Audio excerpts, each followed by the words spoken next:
I'm hitting that writing room though. Deadline, March 1st. I have to get this done. I don't think he's gonna make it to dinner. It's not even late. Why are you so tired? But I literally have been scheduling everything in my day, like down to the hour.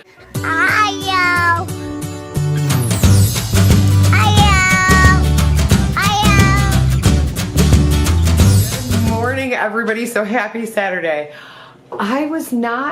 My kids were not my biggest fans this morning. It's Saturday and we're doing school. But we had some sick days early in the week and we need to make up that time. And I said to them, I'm like, you guys got the days off early in the week, so now we need to get in and we need to get some school done on Saturday. Now we're not doing school on Sunday, obviously. We're gonna take a day off in between starting our next week fresh. But we had to do it. We needed that makeup day in. So that's the one thing about homeschooling is you can do school on Saturday because I don't want them to have to go long into the summer. We're still gonna do summer work and stuff that we do, but it's a lot more laid back in the summer. Like we're gonna work on reading and any math skills they need to brush up on, some independent reading and stuff, but we're not going hardcore into like spelling and stuff like that. That'll stay for our regular school year, but I don't want them to have to go and take these longer days of school late into the school year. So yeah, we had Saturday school this week, you guys. So Aspen not so much because he's really in preschool. He asked if he could play some Roblox. He's crazy this morning, by the way. He is just running all over the place. I think he's actually leaving with Matt later because Braxen wants to go stay at Grandma's. Mom has work to get done here at home, so I'm not going today because tomorrow is Aspen's birthday party. So he's pretty excited. We're doing something really simple for him. We're going to McDonald's Playland. He hasn't gotten to go out and go to parks, stuff like that lately because it's cold. So we decided we're gonna go to Playland. He can play for a few hours, get the kids meals, and then we'll come home and have a cake celebration for him. So that's what we're doing. It's really simple, but I thought it'd be super fun for him. He's gonna enjoy it. They are so cool. What are you two playing out there? Yeah. Are you using the phone still? She is using my phone. It's about lunchtime right now. That's why I'm now in the kitchen. So I'm waiting for Ireland's lunch to get done. We're doing some simple, super easy lunches. Today I think it's just ramen noodles for lunch. But I told you guys I've been doing this schedule. So this morning, schedules work great, but you know, life happens. And so this morning I slept a half an hour later and it really threw my morning off. And I haven't really sat down and kind of told you guys about how I'm doing this scheduling system. But the cool thing about what I'm doing is I was able to look and see, it's like prioritizing my day, seeing what's most important to me to get done, and then filling in the rest of the day with other things I'd like to accomplish. So I was able to sit back and say, okay, what can I kind of push to the side, what's not as important, and what needs to be done? Because school was really important, that had to be done today. And a lot of times when Saturday would roll around, if I'd had it scheduled to do school on a Saturday, to do some makeup work, I might say, well, you know, we got up later today, maybe we won't do that. And today I was able to say, no, that's my #1 priority. I want to get that done. So what other things did I schedule to get done that I can push to the side? And then if I have time, because I schedule a certain amount of time for each kid to do school, what could I do that if I had extra, I'm losing my train of thought.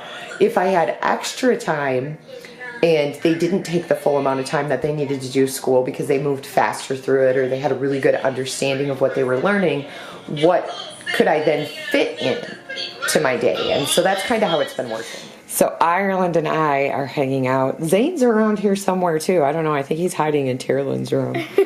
But it's just us because Braxen went to Grandma's and Aspen and Tearlyn went with Daddy. I think Sky's just hanging out in his room too. Oh yeah, and we have these guys. What are you? Oh, look at the floor. You guys chewed something up again, didn't you? Look at them. They try to act so innocent, but they are not, you guys. Oh. They keep chewing stuff up. They just ate a pair of underwear. I would show you, but what they chewed up, but Aspen's underwear? No, it's I threw those away because they're all chewed up. What this stuffing is from. Oh, the monkey? An innocent little monkey body. The head is gone for some reason. Look at him. He's like, give me the stuffing. I want it. I want it. Look, give me. you, I've been working on this new schedule. So not everything is exactly where I'd like it to be. There's some things that have fallen to the side, especially with everybody having been sick. And I've kind of revamped my schedule a little bit, trying to prioritize where I want things.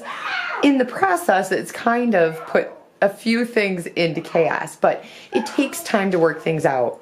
At least that's what I've learned in the past, is it takes time when you're trying to do something. I cannot talk today. Should have seen me teaching the kids school. But we did. We accomplished our Saturday school, so that's a plus. But I know just from my own personal experience that it takes time when you're trying to establish any sort of new routine to get it to really set into place. And so I'm having to really... They're fighting. They're so naughty. Stop it, you guys. It's how they play, but they sound terrible. I know from personal experience that it just takes time to get that in there. And sometimes when you're so used to, I'm going to do it this way, and this way, getting used to a new pattern is really, really hard to do. So for me, that's what's happening. I'm about 3 hours behind the schedule I put together for myself. But one of my main priorities today is writing.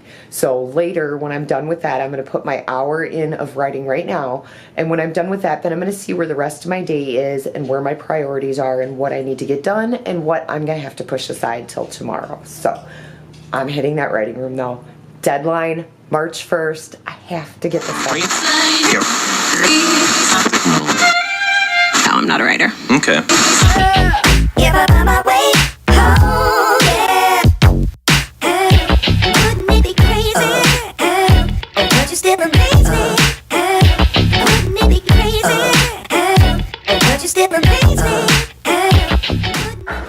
Hello?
For those who...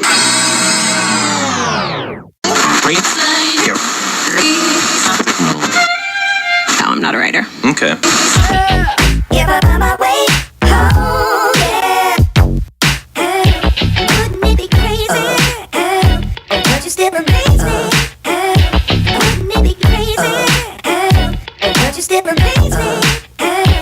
Okay, so I got 8 pages edited in the last hour, which is amazing. I had to do a couple POV shifts and then just a few other things, which wasn't too bad, but 8 pages. And I'm gonna go back in for an hour later tonight. Don't think he's gonna make it to dinner, you guys. You either? Look at you guys all falling asleep. It's not even late. Why are you so tired? Oh, stretch, he says. I'm waking up, Mom. All right, so I got the dishes, some laundry done. I did not get everything I wanted to get done today. It happens. Like I said, I was late for my schedule this morning, and I'm gonna tell you guys a little bit more about that later, but I literally have been scheduling everything in my day, like down to the hour. And I know that sounds like it's a lot of work, but really it takes about 20 minutes out of my night every night to just sit down and schedule things out. You can hear Ireland in the background. She is texting Braxen right now. So they've been back and forth like texting at each other. He's at his grandma's. So we're hoping tomorrow we're supposed to go for Aspen's birthday party, but it is snowing really bad. It's super slick out right now, so we're hoping we don't have to postpone it till Monday. It's been snowing for probably about a good 6 hours, so we'll see if it calms down overnight and the roads are ready for us to be able to go. But Braxen may actually be staying at his grandma and grandpa's 2 nights. So we'll see how that goes. Anyway, I'm getting ready to go in to do my second round in the writing room. I've gotten 8 pages total, like I told you guys earlier today, done. But I had to ask you guys a question. Have you watched, or did you watch the Man of the Year Awards at all? The Walter Payton Man of the Year Awards? I've never watched them before, and they honored J.J. Watt on it. He won the award. And I just have to say, I was in tears after I watched the video and his speech. It was just beautiful. Like, that's probably one of the best speeches that I've seen somebody give in a very long time. And it just made me think, what a really cool person. Like, I've never seen anybody else that's won the awards. I've never seen their speeches, but we need more people like that in the world. I mean, that to me, he deserved to win that award. So let me know in the comments below if you watched it and if you got to see that speech, because it really was, I mean, it was amazing.